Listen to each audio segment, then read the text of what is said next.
I really feel like we lost something when we stopped doing video game tie-ins to blockbuster movies. Like, don't get me wrong, most of these, actively terrible.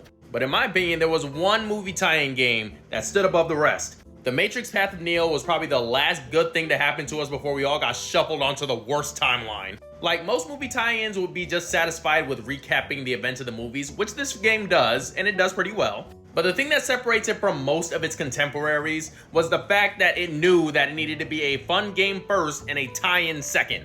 Like, yeah, I want to dodge bullets, learn kung fu, and stare at a woman in a red dress.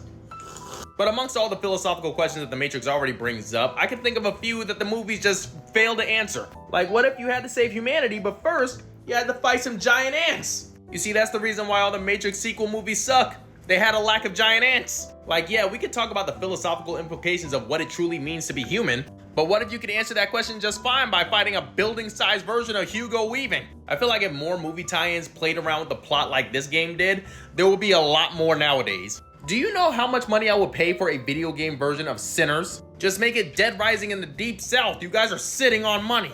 You're telling me we can't figure out how to make a game set in the John Wick universe? Let me make an assassin have a good single-player story, and then let me go online to fight other players' assassins in order to earn gold continental coins? But you know what? As always, I want to hear from you guys. What's a movie that you feel will make an excellent video game? Whatever it be, leave it in the comments. Let me know.